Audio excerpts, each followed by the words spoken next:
Hey, it's your buddy Peace and Harmony with you here today. We're going to look at the beginning state of love bombing. I had a viewer ask me really about the isolation and the alienation in their life that occurred as a result of having a romantic relationship with a narcissist abuser. And the way that she described it actually seemed quite a bit more psychopathic. So I want to delve into really how that originates in the beginning, so the rest of the viewers really understand how this alienation, this isolation, this sort of separating you from others in your life or feeling like you're very much alone or disconnected occurs, so that you can get a handle on it and realize that you can restore a sense of normalcy to your life, a sense of being safe, a sense of being focused again, and not being overrun with fear and the ambiguity, the uncertainty, the paranoia, the suspicion, and the sort of hypervigilance that is created in the mindset of a narcissistic or psychopathic abuser. Realize that they do this in several ways. And with that, we see use of neurolinguistic programming, certain statements that are made to an individual who they're targeting to disrupt their normal emotional process, and to instead use words out of context, create confabulations of images, experiences, word salads that will really create a tangle of neurons, chemical imbalance, and a lack of emotional context in a normal emotional contact in your brain. Now realize that psychopaths have been studied and looked at through the brain scans and how they actually respond to emotional contents in words. And the brains of the brainwave, the brain activity, which is the activity of the brain, just as breathing is the activity of the lungs, thinking and neural activity is the action of the mind itself. Realize that the neural networks, the neural pathways, work differently. There's a different areas of the brain which are active or inactive or suppressed in the mind of a psychopath. And brain studies have found that the left anterior insula has slowed activity in the mind of narcissists, which relate to emotional regulation, impulse control, and sort of the feeling of empathy or connectivity to the emotional content or emotional experiences in the world.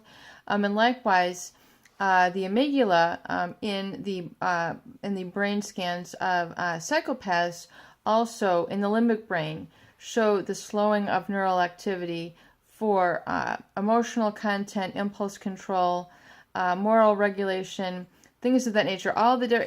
It's not only centered in one area of the brain, but most notably is that the reaction that they would have, a psychopath would have to a generally emotionally stirring event.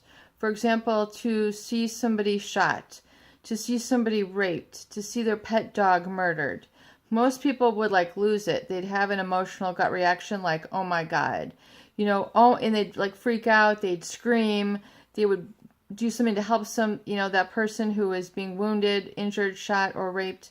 Or likewise, if their dog was being, run over by a car, they'd run, to get them. Or, they would feel an emotional connection reaction. Now, the psychopath generally does not have the same emotional response to those experiences as most people. In fact, if you've ever witnessed a psychopathic individual who is talking about struggle in their life, they can do it in a very detached, non-emotional, discongruent manner. It's as if they're almost watching a movie with ice running through their veins. They have no emotional connection to their dog being put to sleep, their kids being taken from them. I mean, if they want their kids as a object of possession, but one thing, but perhaps being late for their kids or disappointed by their kids, or their kids are yelling. They just have no reaction. They have no, most people would be sensitive to that. They have really no emotional connection. Also, they have a different emotional processing to words like rape, murder, strangling, things of that nature. They don't have the same guttural emotive response that healthy, non-character disordered individuals do. So, when we talk about, getting through, through these threats and coming to a place of normalcy and coming around the other side, it's realizing that, this devaluing, this discarding is nothing out of context for them. This is just business as usual. It's how they process through life. And they don't really feel that they have done anything wrong by doing this. They will perpetuate and do this again and again. So, that feeling of isolation can oftentimes feel, I think it's really a sense of shock. It's almost a sense of that, a sense of just complete and utter shock, which really is a physiological response, as if you've just been through a war-torn era. You've seen something so gruesome. You've seen something, something so anticipated, something so horrific, something so gut-wrenching and really turning you inside out that your emotional reaction is one of shock. And, and then that feeling alone in that experience is because you've been so close to witnessing something so inhuman in a human form. So, and realize too that, the part of the love bombing phase, and that grooming phase, that conditioning phase, that the narcissist as well as the psychopath will essentially, cut you away from the herd. They'll cut you away from your family. They will cut you away from your support system. So they'll make sure, they'll say things like, well, this is just between you and I, and we don't have to tell anyone about this, do we? And, this can be our little secret. And, and that they'll say those things to condition you, to let you know that your relationship is like top secret.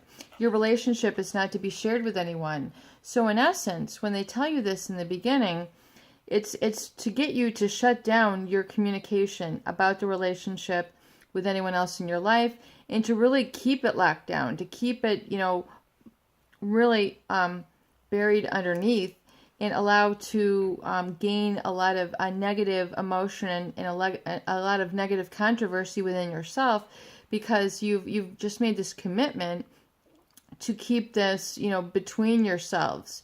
And the narcissist and the psychopath will do this it's a very hallmark sort of way that they get you to become under their control, because they'll tell that to you, knowing that you're going to keep this bottled up, and essentially then start looking for something more, where you make it public, where you tell people, or you make it real, but yet it's wrapped up in this like onion-like secretive part of yourself, where really you're not able to live it out loud per se.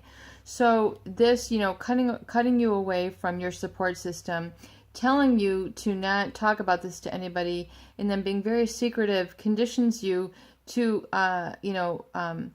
to doubt, bringing this to reality. It keeps it muddled in your mind, and it keeps it sort of protracted. So you have to then carry this burden and then the shame into your life, because you can't talk about it with anybody. You can't really process it, because your sounding board now becomes one of gaslighting and this whole configuration of different emotions and meanings and boundary violation. So it really just becomes very lethal within a person, and that isolation very much feels like it's very crippling and demoralizing.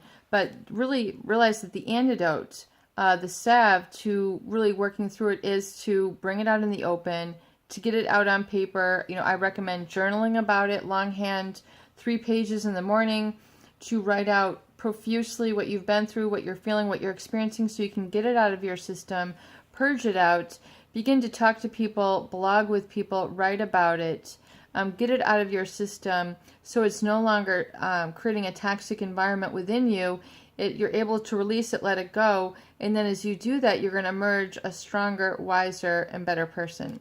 Peace and harmony with you here today. I hope these videos do help. Please share and please subscribe for more great tools, videos, discussion, and support.